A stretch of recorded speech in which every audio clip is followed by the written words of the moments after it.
Friday, I'm in love. I'm your host Olivia Dudek, and today I am in love with the amazing Jonathan Lipnicki. But I have to ask, these days, do you like to go by Johnny or Jonathan? Jonathan, Johnny, because you know me from class, obviously. Yeah. We met in class. Uh-huh. So people obviously in class called me Johnny, except for Mr. Carnegie, who said I need to take myself seriously. That was our acting coach. Oh, really? So I said Yeah, he go said, by no, Jonathan? you need to take yourself seriously. Jonathan, like a real adult. Jonathan is an actor, and he has an amazingly large body of work, ranging from the very popular films Jerry Maguire, Stuart Little, Like Mike, The Little Vampire, to recently some amazing theater productions out in LA. And not only that, but you are such a rock star in my eyes because you dabble in philanthropy and are a spokesperson for a lot of really cool organizations. So it's pretty much an overall really cool fella. Dude, thanks for being here. Thank you. And how did you get started in acting? Well, my sister was taking a local acting class in Agora Hills, which is another small town out there.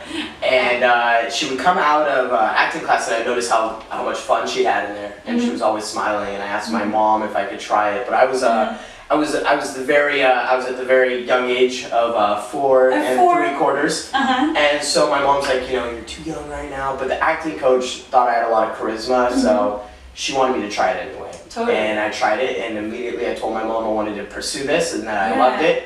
And my mom actually, unlike most stories you hear, my parents were kind of against it. So funny. So I had to push for them to let me go audition, and then they're like, if you take it seriously, it's going to take up a lot of time, Aww. And I went and I started auditioning, and I got 2 commercials, and then I got Jerry Maguire. Really quickly? The 2 commercials were pretty quickly. That's so Jerry cool. Maguire was a very interesting story because they cast another kid before me, Yeah. and they shot a few weeks with him, and then they decided that it wasn't working, Oh, and they shot a went few and weeks recast, with and they went and recast the whole thing. Oh, funny.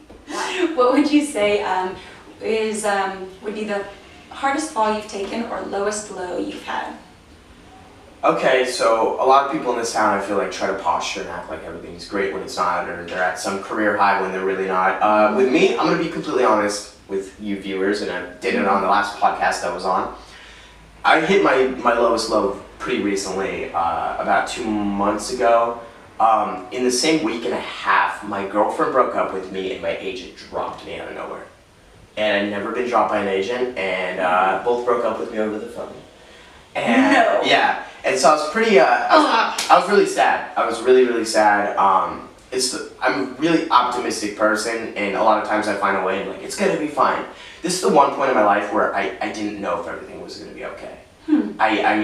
Everything went through my head, and I started just eating really bad food, and I gained a little weight, and out of nowhere, and this is kind of what saved me emotionally, was out of nowhere I got a national commercial. I got like 5 days later. I was like soaking it, and it was for Audi, for the new A7.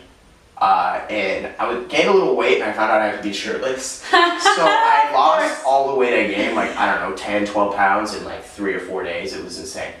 But it saved me emotionally because I felt like I had no hope for the first time in my life, and it was just a good reminder. I think it was the universe reminding me that I'm doing what I'm supposed to be doing, and that to not, get down on myself, because there's a lot more terrible things that could possibly happen, and I was just hitting a momentary low, but it felt like the lowest I've ever been in my life. I hear you. Thanks for sharing. Yeah. What scares you? That's a good question. I think failure. I think failure scares me because I know I'm capable of doing what I want to do, but having a career like acting, it's all on you. Yeah. And I think that's failure scares me to get to a place where I want to get to. Gotcha. What would you say has been your worst quintessential LA moment, if you know what I mean? Like something that really... Oh man, well, I feel like you have so many of them because you've been here for so long. Yeah, I have some really LA moments. I don't know, I made this short called You Used to Be Cute, and it was about like me having a bad audition, and it was based off a real audition I had where I went in this audition and they wouldn't stop talking about my past work, but not in like a positive way. It was like, you used to be cute, you're not anymore. And they did it for 10 minutes before my audition, and it was like the most LA, like, let's shit on somebody session What? ever.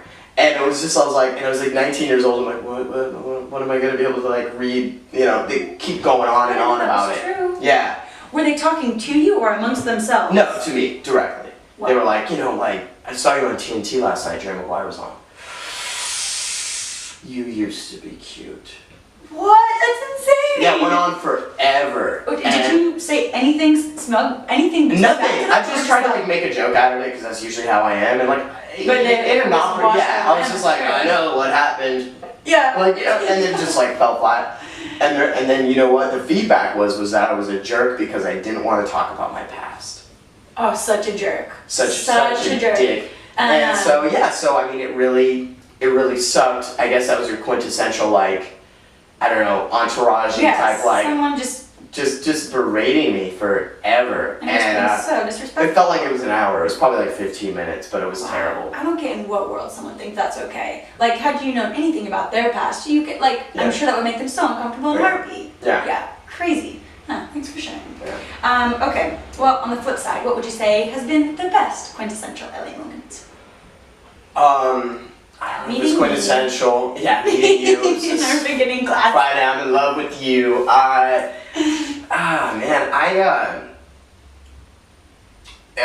would say because it also like, you know, any of you guys making your shorts out there, you never know who's gonna see your shorts. And this was like such a dork moment for me. If you're not a dork about film, don't Get out. Get out. Somehow, I don't know through what, Paul Haggis, who wrote $1 Million Baby and Crash, saw my short, and he tweeted me that he was a really big fan of my short. When you were just referencing? Yeah. Okay.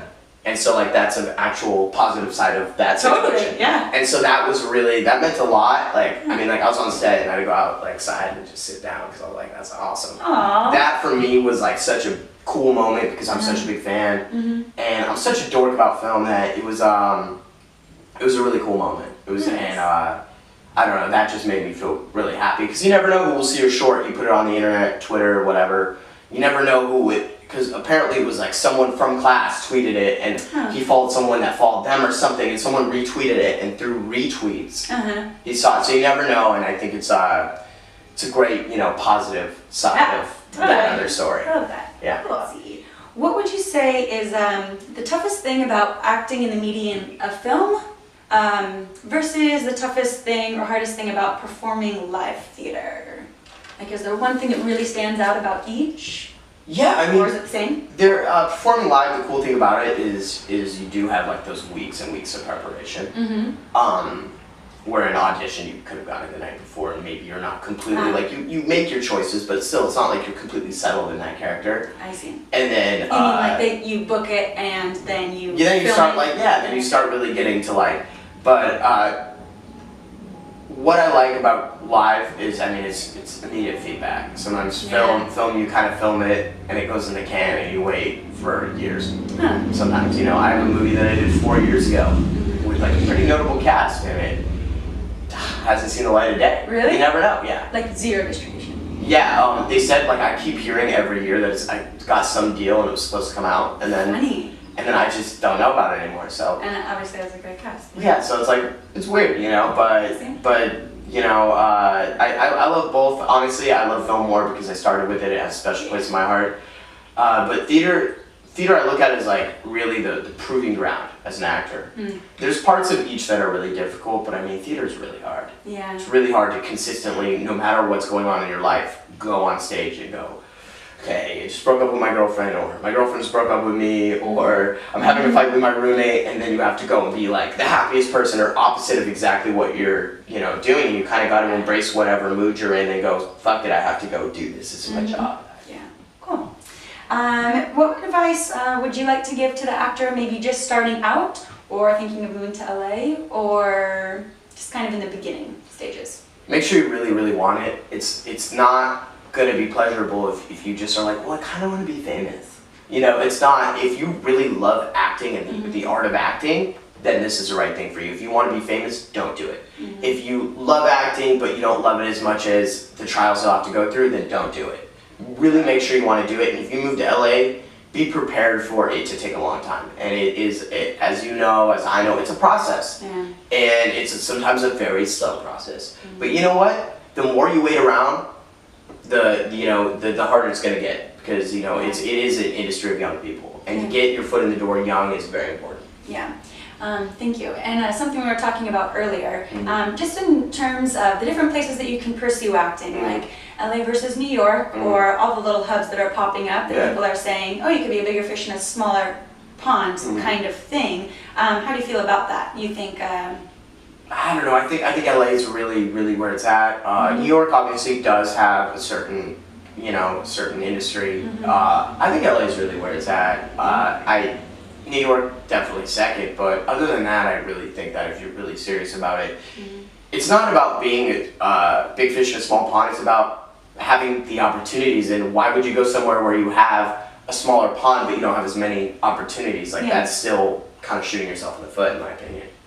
Can you tell me about what you are currently working on, or what, without giving too much away, what projects you have in the works? Or man, so there's one I'm producing that I can't talk about because I signed a non-disclosure agreement. All right, well, thanks for mentioning it just to tease us. So I'm getting funding for that currently, but really cool role. And then I'm recurring right now on this popular like teen web soap opera. I don't know too much about it, so it's called Youthful Days. Okay. And done a bunch of episodes of that. It's fun, and it's good to always be in front of the camera and be practicing what you're doing. And then that short I made, I've been pitching it around town for a TV show. Oh, for a TV show. Yeah, and then now I'm auditioning like the rest of everybody for a pilot. So it's for a pilot? Yeah, for pilot season. So I've been going out. Yeah. A good amount. So. Oh, I'm such a dork. I'm sorry I did that. No, you can hire me. It's cool. We never show.